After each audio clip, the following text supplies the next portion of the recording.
Have you ever listened to a podcast where they're interviewing an expert and suddenly that person starts talking about a topic they know nothing about, but they're spouting off and you're like, why don't you stay in your lane? Well, today I'm here to explain why, and I will be responding to this video that came out recently called The Downfall of Modern Podcasts by James Smith, where he talks about this problem of misinformation in podcasting. Some of it I agree with it, some of it I don't.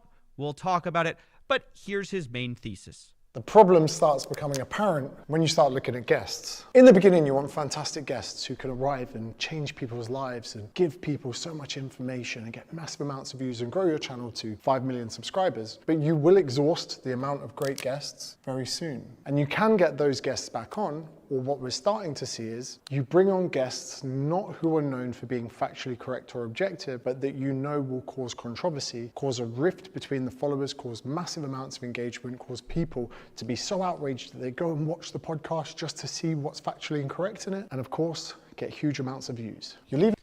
Okay, so he talks about this supply and demand problem.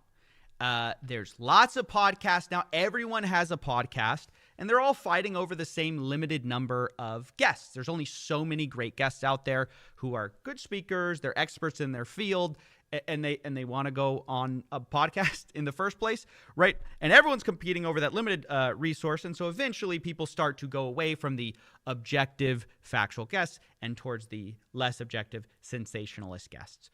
Now, I agree with part of that. I agree that there is absolutely a supply problem. I also agree that podcasts aren't just trying to dispense facts, right? They know who gets views, etc. But I actually think that there is a danger when you are brought on as an expert to quickly go from that objective, accurate guy into someone spouting nonsense very easily. And it's not just like a clear-cut difference, like I'm either objective and accurate or I'm sensationalist and spreading misinformation on purpose. I think there is that, but I think the problem actually lies in there's so much content that needs to be made when you start getting into this like podcasting world that these experts that get brought on are only experts in like half the conversation in maybe 1 hour. And then they run out of things to talk about. They just don't have enough things they're experts in to be objective and truthful about. And so then they start talking about some culture garbage or whatever is in the news, right? Because that's everyone can always comment on that. And I am saying this as someone who has not only run a podcast, it was kind of like a live stream thing. It was kind of a podcast where I quickly found myself running out of things to say because I was like, I don't know. I'm not an expert in this, but let's just talk about it, right? So I found myself in that. Eventually, we shut it down. And then I also found myself on the like expert side of these podcasts where I'm brought in as somebody who knows something about scams, and they talk to me about it. Now, let me tell you, because I'm going to bring up some examples, but I'm also going to bring up an example of myself, that specifically on Joe Rogan. We talked, when I'm on these podcasts, we'll talk for like an hour and a half. For an hour and a half, like I'm solid. And the longer you go, the more I just start to drift out of because you just kind of run out of things that you're really knowledgeable about, and you just get lured into these conversations that you're not so, you don't have a lot of expertise in. And that's where I think a lot of this misinformation can happen. And I think this is especially true when you bring on guests for a second time. So let's go through a few examples of this, and we will talk about them, including my own. But we'll start with Eric Weinstein. He's a hedge fund director and podcast host. He's one of these guys that gets brought on all the time as some smart guy, a public intellectual. Well, here he is in a clip on this Chris Williamson podcast. The title of the clip is, "What Do Modern Men Want in a Man?" Eric Weinstein. Well, let's remind ourselves what Eric is. He has a PhD in mathematical physics, and he is a hedge fund director, a former hedge fund director. What does he know about modern women? Can anyone explain that? Masculinity. I have to be very careful as I ask, because they certainly respond more than they're supposed to according to modern rules of femininity. Correct. But my guess is that it's greatly decreased from the market for masculinity in the 60s, let's say. What are we talking about? This isn't hedge funds. This isn't mathematics. Eric Weinstein is spouting off about modern date. When's the last time this guy has a modern... What are we doing? Okay? But I don't blame Eric, okay? It's not like I'm out here trying to roast. I'm not trying to get after anybody because I myself know the pressures. You're sitting in that chair and you've kind of talked about the things you're going to talk about, and there's just more time, you know? Or you were on here last time. You already explained all your ideas. Now we got to talk about something random. Here's another clip. Neil deGrasse Tyson, do this every morning to find your happiness or whatever. Okay, so in this 1.5 hour show, they talk about a lot of things. They have this long riff of, well, it's not that long. It's like, 8 minutes long, about where does happiness and meaning come from. We won't go through the whole clip, but it's like, Neil deGrasse Tyson is a physicist. He's a public kind of science educator, promoter. He's not a happiness guru. He's not a philosopher.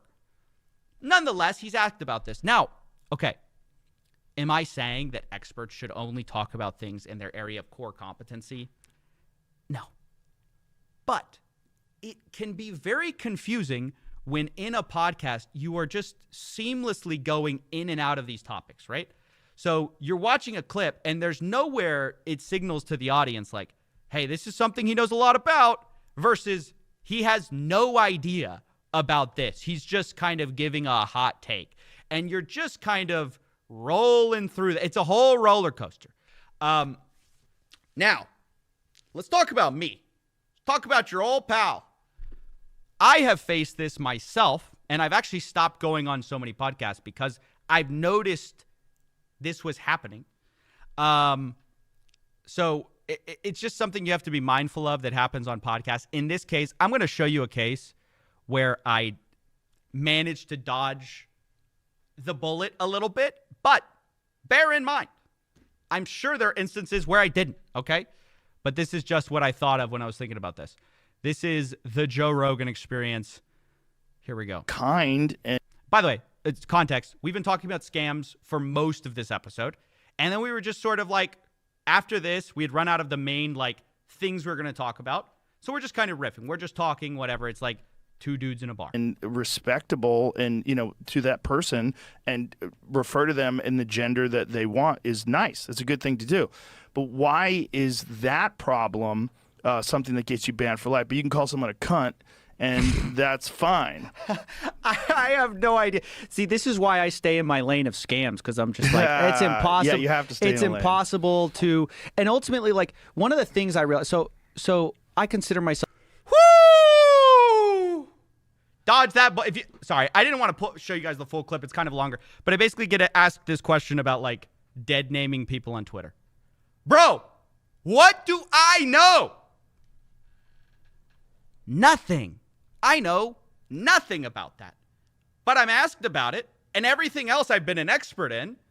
Am I just going to, it's easy to just be like, well, here's what I think, just spout off some random opinion. But you shouldn't listen to me because I don't know anything. This is not something that I've studied. I haven't studied social networks and what their I don't know. Who knows, right? So that is a case where I did not, talk about it, whatever. But actually, I would argue that that's less interesting of an answer than spouting off on some hot take. And I would argue that to be the most successful podcast guest, especially recurring podcast guest, where you have 3 hours of new material, every week on some new podcast show, you have to be able to respond on the fly to those types of things. So I wanted to add this sort of more, I don't know if like insider context makes sense to this idea of modern podcasts. I agree there is a supply and demand problem, but I don't think that the only problem is the difference between a well-informed guest and a not so well-informed guest, or like just a sensationalist guest. I do think there is that, but just if you have the same person on for enough time, the lengths of these podcasts go, you just can't be an expert in all of it.